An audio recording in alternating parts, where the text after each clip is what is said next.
Students हम discuss करेंगे important news के बारे में और उससे रिलेटेड जो इन्फॉर्मेशन है हमारी यूपीएससी के एग्जाम के पर्सपेक्टिव से इम्पोर्टेंट, उसके बारे में हम डिस्कस करेंगे। फर्स्ट न्यूज़ है स्टूडेंट कतर के बारे में। कतर के अंदर इंडियन नेवी के जो फॉर्मर ऑफिसर्स हैं उनको 2022 के समय अरेस्ट किया गया था एस्पियोनेज के चार्ज के बेसिस पे। अब कतर के लोकल कोर्ट के द्वारा उनको जो डेथ पेनल्टी है वो दिया गया है स्टूडेंट्स इंडियन गवर्नमेंट के द्वारा इस केस के अंदर में जो फेयर ट्रायल का जो कॉन्सेप्ट है उसको यहाँ पे रेज किया। इसके अलावा जो फैब्रिकेटेड एविडेंस है उसको यूज किया गया है इस कंप्लीट ट्रायल के अंदर में। तो इन इश्यूज को इंडियन गवर्नमेंट के द्वारा रेज किया गया है। अगर हम बात करें इस डेथ पेनल्टी के बारे में तो इस डेथ पेनल्टी के अगेंस्ट में एक जो पार्डन का जो अपील है वो फाइल किया जा सकता है कतर के जो आमिर है उनके पास में। कतर के आमिर के द्वारा जो पार्डन है वो दिया जाता है जो रामदन का जो मंथ है, ईद का जो मंथ है उसके समय में कतर के आमिर के द्वारा जो यहाँ पे पार्डन है वो अलाउ किया जाता है अगेंस्ट द डेथ पेनल्टी। अगर हम इंडिया में डेथ पेनल्टी के बारे में बात करें स्टूडेंट्स तो आप देखिए कि इंडिया के अंदर जो आर्टिकल 72 है उसके अंडर में जो प्रेसिडेंट है, आर्टिकल 161 के अंडर में जो गवर्नर है उनके द्वारा जो पार्डन है वो दिया जाता है। बट अगर हम डेथ पेनल्टी के परस्पेक्टिव में बात करें तो प्रेसिडेंट के द्वारा अंडर द आर्टिकल 72 जो पार्डन प्रोसेस है डेथ पेनल्टी के अगेंस्ट में दिया जाता है। गवर्नर और प्रेसिडेंट यहाँ पे जो वर्क करते हैं वो aid and advice of the council of minister के परस्पेक्टिव में वर्क करते हैं। इसके अलावा स्टूडेंट्स इंडिया के द्वारा जो फेयर ट्रायल का कॉन्सेप्ट रेज किया गया तो आपको पता होना चाहिए कि जो 26/11 का इंसिडेंट हुआ था मुंबई अटैक, तो उसके अंदर में जो एक टेररिस्ट है जिसको कैप्चर किया गया था, जिंदा जिनको कैप्चर किया गया था कसाब, तो उनको भी जो हमने फेयर ट्रायल है उनके रिगार्डिंग में कंडक्ट करवाया। आप देखिए कि इटालियन मरीन का जो केस है उसके अंदर भी इंडियन गवर्नमेंट के द्वारा जो फेयर ट्रायल्स है वो कंडक्ट कराए गए थे। तो this is all about the fair trial death penalty के अगेंस्ट में जो अपील है कतर के जो आमिर हैं उनके रिगार्डिंग में फाइल की जाती है। नेक्स्ट अगर हम बात करें स्टूडेंट्स अरेबियन पेनिनसुला के बारे में तो सपोज कीजिए कतर का जो लोकेशन है उसको अगर हम देखें तो सपोज कीजिए कि अरेबियन पेनिनसुला है, यहाँ पे सिचुएटेड है स्टूडेंट्स ओमान, यहाँ पे सिचुएटेड है यमन। यमन के अंदर आपको कौन से रिबेलियंस देखने के लिए मिलते हैं? होती रिबेलियंस है जो ईरान के द्वारा बैक किए जाते हैं। यहाँ पे देखिएगा ओमान के पास ही यूनाइटेड अरब अमीरात है वो सिचुएटेड है, यूएई नाम का कंट्री सिचुएटेड है। और उसके पास में सिचुएटेड है स्टूडेंट कतर नाम का जो कंट्री जो कि अपना एरिया शेयर करता है किसके साथ में? सऊदी अरेबिया के साथ अपना एरिया शेयर करता है और पर्शियन गल्फ के अंदर में। स्टूडेंट्स यहाँ पे बेसिकली पर्शियन गल्फ का पार्ट है और ये ईरान का जो कंट्री है वो सिचुएटेड है। पर्शियन गल्फ को यहाँ पे अरेबियन सी के साथ में कौन सा स्ट्रेट है जो कनेक्ट करता है, या गल्फ ऑफ ओमान के साथ में कौन सा स्ट्रेट है वो कनेक्ट करता है? क्या स्ट्रेट ऑफ हॉर्मूज है? क्या बेबल मंदाब नाम का स्ट्रेट है? क्योंकि यहाँ पे देखिए कि रेड सी है, रेड सी को ये अरेबियन सी के साथ में जो कनेक्ट करता है जो western part of Arabian peninsula, उसके बारे में भी आपको पता होना चाहिए। तो इन दोनों स्ट्रेट के बारे में आप कमेंट सेक्शन के अंदर बताना, यह आपका होमवर्क है कि क्या यहाँ पे स्ट्रेट ऑफ हॉर्मूज है, क्या यहाँ पे स्ट्रेट ऑफ मंदाब है, उसके बारे में आपको बेबल मंदाब है उसके बारे में आपको पता होना चाहिए। तो this is all about the Qatar. India के परस्पेक्टिव से अगर हम बात करें 2015-16 के समय इंडियन जो हाईएस्ट पॉलिटिकल अथॉरिटीज़ हैं उनका विजिट हुआ था एक दूसरे कंट्रीज़ के अंदर में। कतर एंड उनका जो आमिर है वो इंडिया के अंदर विजिट किए थे। हमारा जो एनर्जी सिक्योरिटी है जिसके अंदर लिक्विड नेचुरल गैस है उसका भी एक इम्पोर्टेंट रोल प्ले करता है कतर। 48% जो लिक्विड नेचुरल गैस है वो इंडिया के द्वारा कतर से ही इंपोर्ट की जाती है स्टूडेंट्स। नेक्स्ट अगर हम बात करें स्टूडेंट्स की, आप देखिए कि जो पेट्रोलियम रिफाइनरी के जो बाई प्रोडक्ट्स है जिसके अंदर आपको काफ़ी कुछ देखने के लिए मिलेगा, यूरिया भी एक इम्पोर्टेंट पार्ट है उसका। तो यूरिया भी इंडिया के द्वारा कतर से ही इंपोर्ट किया जाता है। ये कतर का इम्पोर्टेंस है इंडिया का जो रिलेशन है उसके अंदर में। नेक्स्ट आप देखिए कि हमारे जो 7 लाख के आसपास जो पर्सन है वो वहाँ पे वर्क करते हैं, तो रेमिटेंस के अंदर भी एक इम्पोर्टेंट रोल प्ले करता है कतर हमारे यहाँ पे। नेक्स्ट अगर हम बात करें एथिक्स कमेटी के बारे में है, तो पार्लियामेंट्री कमेटी के अंदर जब आप रीड करते हो डिफरेंट टाइप की कमेटी आपको पढ़ने के लिए मिलती हैं, जिसमें फाइनेंस के अंदर हम पब्लिक अकाउंट कमेटी, फाइनेंस के अंदर जो हम आप देखिए कि 2 टाइप की कमेटी होती हैं, एक है पार्लियामेंट्री कमेटी, एक है कैबिनेट कमेटी। पार्लियामेंट्री कमेटी के अंदर अपोजिशन के लीडर्स भी आपको देखने के लिए मिलेंगे, अपोजिशन पार्टी के जो पर्सन है वो भी आपको देखने के लिए मिलेंगे। कैबिनेट कमेटी के अंदर जो कैबिनेट मिनिस्टर्स हैं वो उसके पार्ट होते हैं। पार्लियामेंट्री कमेटी के अंदर अलग अलग सेक्शंस की कमेटी हैं। फाइनेंस के रिगार्डिंग में 3 कमेटी हैं, पब्लिक अकाउंट कमेटी है, एस्टीमेट कमेटी है, कमेटी ऑन पब्लिक अंडरटेकिंग है, ऐसे ही जो इंक्वायरी का जो कॉन्सेप्ट है, कमेटी ऑन इंक्वायरी का जो कॉन्सेप्ट है, उसके अंदर 3 कमेटी हैं। एक कमेटी आपको देखने के लिए मिलती है कमेटी ऑन पेटिशन है, कमेटी ऑन प्रिविलेज है। प्रिविलेज का जो केस अभी हमने डिस्कस किया था कि एक मेंबर ऑफ पार्लियामेंट के थ्रू डेरोगेटरी रिमार्क है एक कम्युनिटी के रिगार्ड में बोल दिए गए थे पार्लियामेंट में, तो उनका प्रिविलेज कमेटी के द्वारा डील किया गया है। और एक आपको देखने के लिए मिलती है कमेटी ऑन एथिक्स। तो committee on petition, committee on privilege, committee of ethics part है कमेटी ऑन द इंक्वायरी का। इन तीनों कमेटीज के अंदर आपको जो मेंबरशिप है वो आपको देखने के लिए मिलेगी। 15 मेंबर तो कहाँ पे होंगे, 15 मेंबर्स होंगे लोकसभा के अंदर में, और 10 मेंबर कहाँ पे देखने के लिए मिलेंगे, राज्यसभा के अंदर में। तो this is all about the ethics committee. जो टीएमसी की मेंबर ऑफ पार्लियामेंट है उनका यहाँ पे जो कंप्लेंट फाइल की गई है वो एथिक्स कमेटी के द्वारा इसको देखा जाएगा। नेक्स्ट अगर हम बात करें सरोगेसी के बारे में है स्टूडेंट्स, हमने रीड किया है ऑलरेडी सरोगेसी के बारे में कि इंडिया में 2 टाइप का जो सरोगेसी है वो हुआ करता था पहले। कॉमर्शियल सरोगेसी को हमारी गवर्नमेंट के द्वारा बैन किया गया। एल्ट्रुस्टिक जो सरोगेसी है वो अलाउ किया गया है, जिसमें आप मनी का यूज़ नहीं कर सकते, आपका कोई जानकार पर्सन होना चाहिए, उसी के यहाँ पे एल्ट्रुस्टिक सरोगेसी के अंदर उसको अलाउ करोगे। स्टूडेंट्स एल्ट्रुस्टिक सरोगेसी के अंदर जो गैमेट्स का जो डोनेशन का जो प्रोसेस है उसको यहाँ पे गवर्नमेंट के द्वारा बैन किया गया था, उसको सुप्रीम कोर्ट के द्वारा स्ट्रक डाउन किया गया है कि एल्ट्रुस्टिक सरोगेसी के अंदर आप देखिए कभी कभी ऐसी मेडिकल प्रैक्टिस मेडिकल जो सिचुएशन है वो क्रिएट होती है जिसके अंदर में जो गैमेट्स है वो डोनेट किए जाते हैं, क्योंकि जो फीमेल जो पार्ट है उसके अंदर जो गैमेट्स है उनका जनरेशन ना होना, उनका जनरेट ना होने के बिहाइंड में जो गैमेट डोनेशन है वो देखने के लिए मिलता है। तो इस प्रोसेस को यहाँ पे स्ट्रक डाउन किया गया है सुप्रीम कोर्ट के द्वारा एल्ट्रुस्टिक के जो केस है उसके अंदर में। नेक्स्ट अगर हम बात करें टैगोर का जो शांति निकेतन है जिसको वर्ल्ड हेरिटेज लिस्ट के अंदर में शामिल किया गया। वर्ल्ड हेरिटेज कमेटी का मीटिंग कहाँ पे हुआ था स्टूडेंट, सऊदी अरेबिया का जो रियाद है वहाँ पे हुआ था। आप देखिए कि दो दो जो हमारी साइट हैं जिनको ऐड किया गया, प्रेजेंटली 42 साइट्स हैं। दो कौन सी साइट है, एक है शांति निकेतन और एक होयसाल डायनेस्टी के जो आपको मैसूर के अंदर में जो टेम्पल्स हैं उनको। शांति निकेतन आप देखें कि 1901 के समय इस टाउन को स्टैब्लिश किया गया रविंद्रनाथ टैगोर के द्वारा। 1921 के समय जो यूनिवर्सिटी है विश्व भारती यूनिवर्सिटी उसको बनाया गया। आप देखिए कि इसी टाउन के अंदर 1861 के समय जो फादर ऑफ रविंद्रनाथ टैगोर हैं देवेंद्र नाथ टैगोर, जिनके द्वारा तत्वबोधिनी पत्रिका ब्रह्म समाज के भी वो पार्ट रहे। स्टूडेंट्स 1861 के समय उनके द्वारा एक आश्रम बनाया गया था यहाँ पे। शांति निकेतन का जो एरिया है कहाँ पे है, ये वेस्ट बंगाल के अंदर बीरभूम डिस्ट्रिक्ट है। विश्व भारती यूनिवर्सिटी एकमात्र सेंट्रलाइज यूनिवर्सिटी है जिसके पीएम हेड हुआ करते हैं वहाँ पे। नेक्स्ट अगर हम पीएम बेसिकली हेड नहीं चांसलर हुआ करते हैं स्टूडेंट्स। नेक्स्ट अगर हम बात करें स्टूडेंट्स, नेक्स्ट रथ प्रभारीज के बारे में। यहाँ पे जो सिविल सर्वेंट्स हैं उनका पॉलिटिकल न्यूट्रलिटी होना चाहिए। जो अपोजिशन पार्टीज हैं उनके द्वारा ऑब्जेक्ट किया गया था। सेंट्रल गवर्नमेंट के द्वारा कहा गया कि जो सिविल सर्वेंट्स हैं उनको नोडल ऑफिसर के रूप में इनवाइट यहाँ पे अपॉइंट किया जाएगा। 15 नवंबर से ये जो रथ प्रभारी जो यात्राज है जो बेसिकली यहाँ पे स्टार्ट होगी। जनजातीय गौरव दिवस हम सेलिब्रेट करते हैं। गवर्नमेंट का एक बेसिकली आउटरीच प्रोग्राम है जिसके अंदर गवर्नमेंट के जो इनिशिएटिव्स हैं उनको लोगों तक, ट्राइबल कम्युनिटी जो हमारे ऐसे सेक्शंस हैं उन सब तक पहुंचाना है। गवर्नमेंट के जितने भी इनिशिएटिव्स है उसके बारे में इंफॉर्मेशन है वो यहाँ पे शेयर करनी है। जनजातीय गौरव दिवस आप देखिए कि 2021 के समय गवर्नमेंट के द्वारा स्टार्ट किया गया। हमारे ऑनरेबल पीएम के द्वारा भी समय समय पे जो ट्राइबल कम्युनिटी है उसका जो कंट्रीब्यूशन है उसके बारे में बात की गई है। काफ़ी सारे अनसंग जो ट्राइबल हीरोज हैं जिसमें अल्लूरी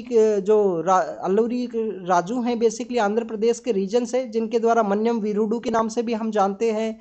सीडो एंड कानू हैं जो संताल रिबेलियन के अंदर आपको देखने के लिए मिलेंगे। राजस्थान से जो गोविंद गुरु हैं जिनके द्वारा अपना जो संप सभा है उसका इस्टेब्लिशमेंट किया गया था।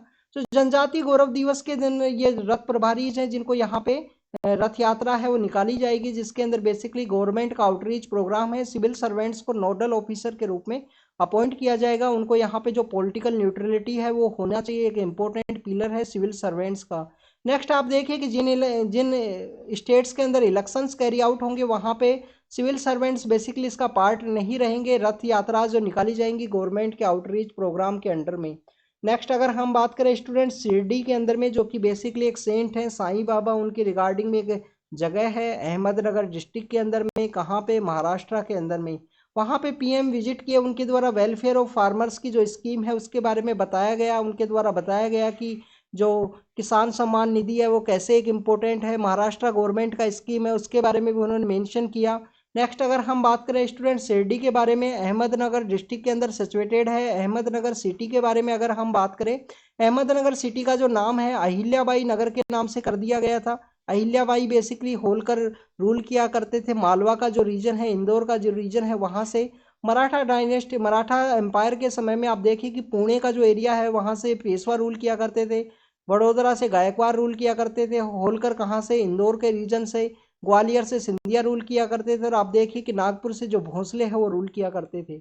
नेक्स्ट अगर हम बात करें स्टूडेंट्स, नेक्स्ट है हमारा एक्सेशन डे के बारे में, जो जम्मू एंड कश्मीर के अंदर सेलिब्रेट किया गया। आप देखिए कि हमारे 3 ऐसे एरिया हैं जिनको लेटर फेज में ऐड किया गया था हमारी कंट्री में, जिसके अंदर जूनागढ़ है जो कि एक प्लेबीसाइट के थ्रू में, रेफरेंडम प्लेबीसाइट के कॉन्सेप्ट के थ्रू में, Hyderabad by the police action के थ्रू उसको ऐड किया गया, और Jammu Kashmir instrument of accession को जब साइन किया डोगरा, जो वहाँ पे डोगरा डायनेस्टी के जो एक मोनार्च हुआ करते थे महाराजा हरी सिंह, उनके द्वारा साइन किया गया था इंडियन गवर्नमेंट के साथ में ये इंस्ट्रूमेंट ऑफ एक्सेशन। आप देखें कि डोगरा डायनेस्टी के बारे में हमने डिस्कस किया है। जो महाराजगंज का जो वहाँ पे एक मार्केट है श्रीनगर के अंदर अंडर द स्मार्ट सिटी, उसको रिनोवेट किया गया है, वहाँ के आर्किटेक्चर को रिनोवेट किया गया है रिसेंटली, जिसको हमने डिस्कस किया था, जो महाराजा रणबीर सिंह के द्वारा जिसको स्टार्ट किया गया था। इसरो के द्वारा जो अलग अलग यहाँ पे जो टेस्ट है वो उनको आने वाले दिनों में कंडक्ट किए जाएंगे गगनयान मिशन के रिगार्डिंग में। आप देखिए कि एक ह्यूमनॉइड रोबोट भी हमने डेवलप किया था, उसका क्या नाम था स्टूडेंट्स, व्योम मित्रा। व्योम मित्रा जो ह्यूमनॉइड रोबोट है उसको भी यहाँ पे टेस्ट किया जाएगा कि जब गगनयान मिशन है जिसके अंदर स्पेस के अंदर में जो एस्ट्रोनॉट्स है उनको सेंड किया जाए तो उस समय में कोई भी यहाँ पे जो प्रॉब्लम है वो क्रिएट ना हो, उसी के रिगार्डिंग में इनके जो टेस्ट हैं उनको कंडक्ट किया जाएगा इसरो के द्वारा। कहाँ से ये टेस्ट कंडक्ट होते हैं, सतीश धवन जो स्पेस स्टेशन है इनका बेसिकली श्रीहरिकोटा के अंदर। श्रीहरिकोटा आइलैंड कहाँ है, पुलिकेट लेक को ये सेपरेट करता है बे ऑफ बंगाल के रीजन से, इसी वजह से पुलिकेट लेक को हम एज ए लेगून के रूप से जानते हैं। एज ए लेगून के रूप से किसको जानते हैं, पुलिकेट लेक को, जो 96% एरिया तमिलनाडु के अंदर में, सॉरी 96% एरिया आंध्र प्रदेश के रीजन के अंदर और 4% तमिलनाडु के अंदर शेयर करता है। इसरो का एस्टेब्लिशमेंट के बारे में आपको पता होना चाहिए, विक्रम साराभाई का जो इम्पोर्टेंट रोल है उसके बारे में। आप देखें कि जो हमने सबरीमाला टेम्पल के बारे में डिस्कस किया था, त्रावणकोर जो देशम बोर्ड है वहाँ पे जो ऑपरेट करता है सबरीमाला का, जो असेंशियल रिलीजियस प्रैक्टिस के अंदर जो लॉर्ड अयप्पा वहाँ पे सिचुएटेड है, तो उसी एरिया के अंदर कुछ यहाँ पे जो सोशल ऑर्गेनाइजेशंस के द्वारा मार्शल आर्ट का प्रैक्टिस किया जाता है उसको बैन किया गया है टीडीबी के द्वारा, त्रावणकोर देशम बोर्ड के द्वारा। आपको मार्शल आर्ट के बारे में पता होना चाहिए, कहाँ पे ये सिचुएटेड है, बेसिकली अयप्पा महाराज सबरीमाला का जो टेम्पल है वेस्टर्न घाट का जो एरिया है सदर्न पार्ट के अंदर केरल के अंदर वहाँ पे ये सिचुएटेड है। आप देखिए कि वहाँ पे अभी कुछ दिन पहले भी हमने डिस्कस किया था कि वहाँ पे जो वेस्ट है वो क्रिएट ना हो, इसके रिगार्डिंग में जो डेकोरेशन है उसको बैन किया गया था अयप्पा महाराज के वहाँ पे जो बस वहाँ पे विजिट करती हैं उनके रिगार्डिंग में। नेक्स्ट अगर हम मार्शल आर्ट्स के बारे में बात करें, हमारे कंट्री के अलग अलग एरियाज के अंदर जो मार्शल आर्ट है उसका प्रैक्टिस किया जाता है। केरल के अंदर अगर हम बात करें तो केरल के अंदर आपको देखने के लिए मिलता है कलारी पय्यत्तू है। इसका जो नियर बाई जो यहाँ पे स्टेट है तमिलनाडु, उसके अंदर किसको प्रैक्टिस किया जाता है स्टूडेंट, तमिलनाडु के अंदर प्रैक्टिस किया जाता है सीलम बाम को प्रैक्टिस किया जाता है। पंजाब के अंदर किसको प्रैक्टिस किया जाता है, गटका, जो गुरु गोविंद सिंह के द्वारा जिसको प्रमोट किया गया था। इसके अलावा आप देखिए कि मल्लाखंब है जो आपको मध्य प्रदेश एंड महाराष्ट्र का रीजन है, उत्तर प्रदेश का भी कुछ रीजन है वहाँ पे देखने के लिए मिलता है। मुस्ती युद्धा है जो बनारस के अंदर जिसको प्रैक्टिस किया जाता है।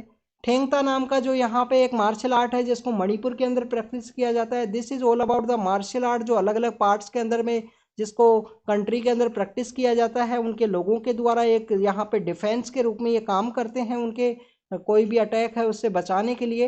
और इसके अलावा देखिए कि जो खेलो इंडिया जो यहाँ पे हमारे यहाँ पे खेलो इंडिया जो ऑर्गेनाइज किया जाता है उसके अंदर भी कुछ मार्शल आर्ट्स को ऐड किया गया था गवर्नमेंट के द्वारा।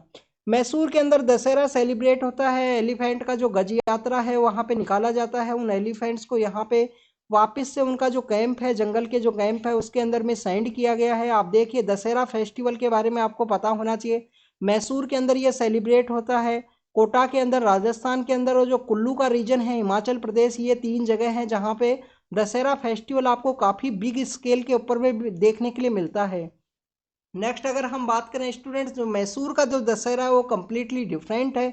वहाँ पे जो लॉर्ड दुर्गा का जो पार्ट है चामुंडेश्वरी, उनका वहाँ पे पूजा किया जाता है। गोडे यहाँ पे एलिफेंट का जो यात्रा है वो निकाला जाता है। नागरहोल का जो एरिया है, नागरहोल टाइगर रिजर्व, जिसके अंदर एलिफेंट पाए जाते हैं, वहाँ से इन एलिफेंट को लाया जाता है। एशियन एलिफेंट का जो स्टेटस क्या है स्टूडेंट्स, IUCN के अंदर एंडेंजर्ड है। इसके अलावा एलिफेंट हमारा नेचुरल जो हेरिटेज एनिमल का भी इसको डेजिग्नेशन दिया गया है।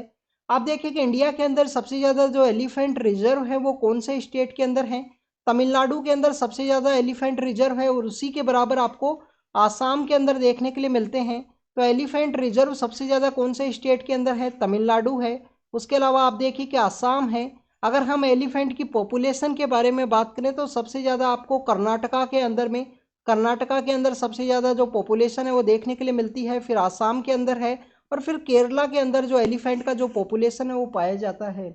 एलिफेंट का स्टेटस हमने देखा कि IUCN के अंदर उनको एंडेंजर्ड कैटेगरी के अंदर यहाँ पे प्रोटेक्ट किया गया है। This is all about the elephant. 1992 के समय हमारी गवर्नमेंट के द्वारा प्रोजेक्ट एलिफेंट को लॉन्च किया गया था। माइक का एक इनिशिएटिव है, एलिफेंट का जो किलिंग है, यहाँ पे monitoring of illegal killing of elephant, जिसको मॉनिटर किया जाता है माइक के द्वारा।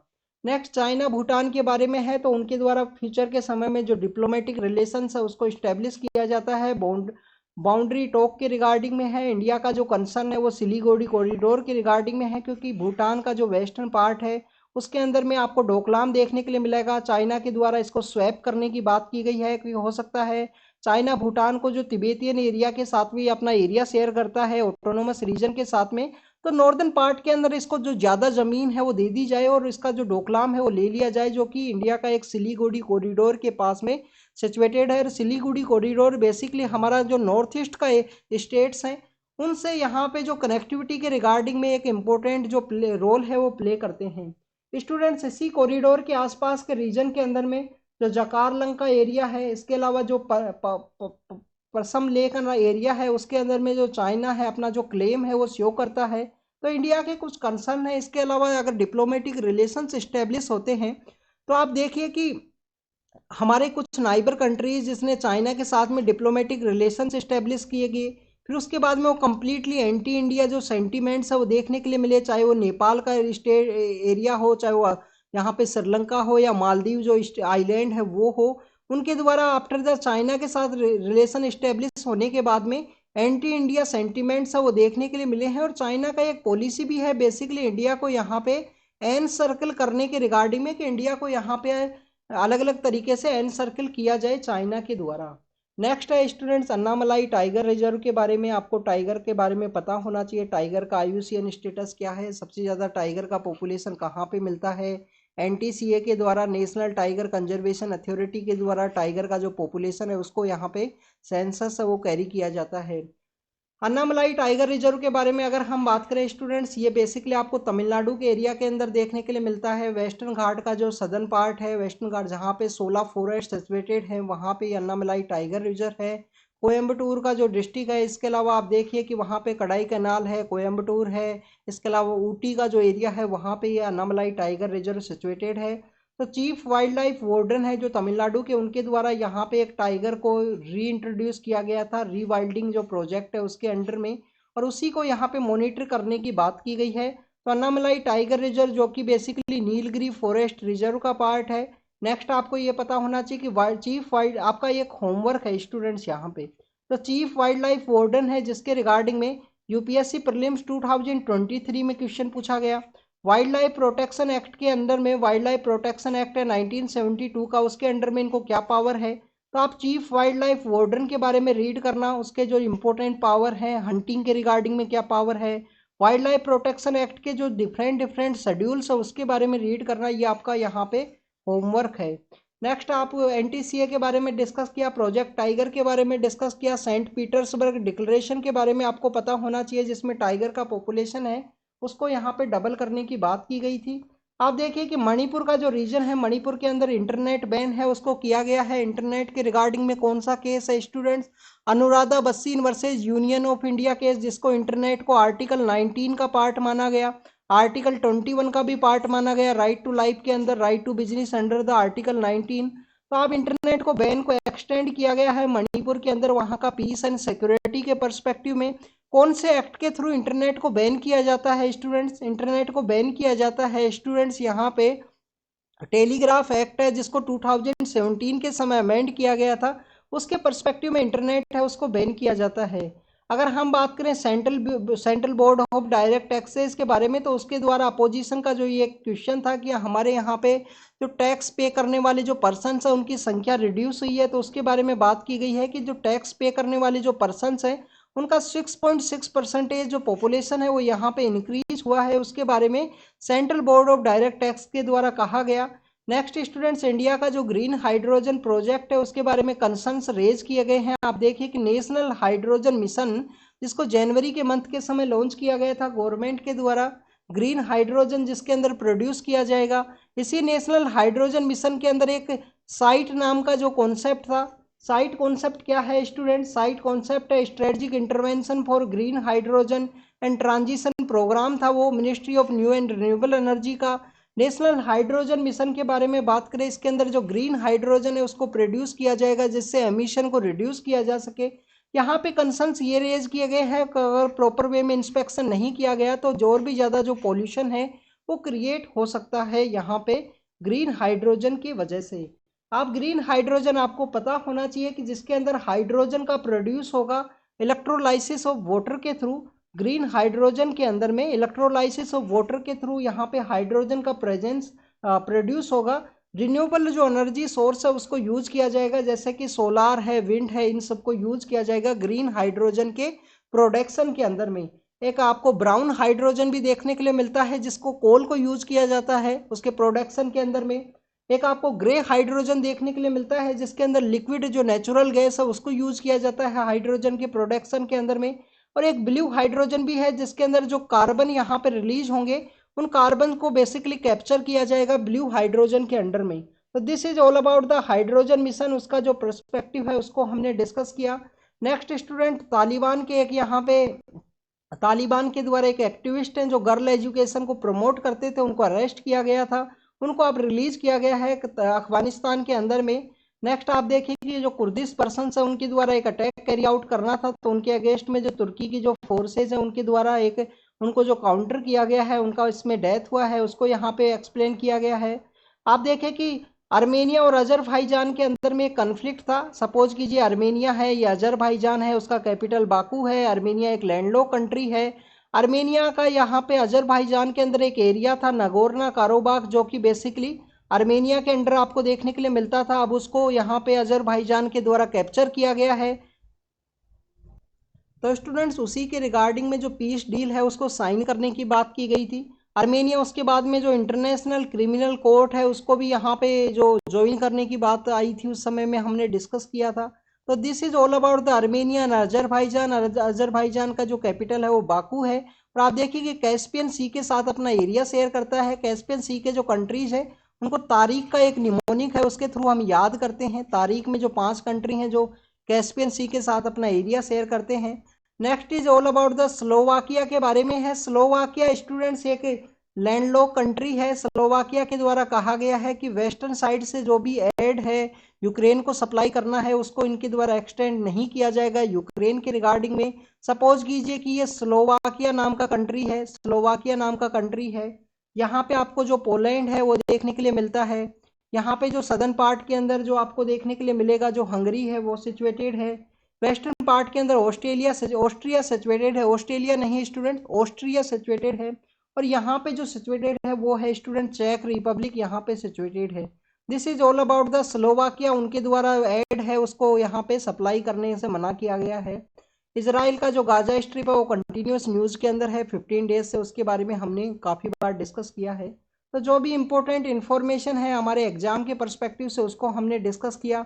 ये जो ग्रीन हाइड्रोजन मिशन है जो हमारा पेरिस के अंदर टारगेट है रिन्यूएबल एनर्जी को प्रोड्यूस करने का, उसको भी ये प्रमोट करेगा। तो उसी के रिगार्डिंग में ministry of new and renewable energy के अंडर में ग्रीन हाइड्रोजन प्रोजेक्ट को लॉन्च किया गया था।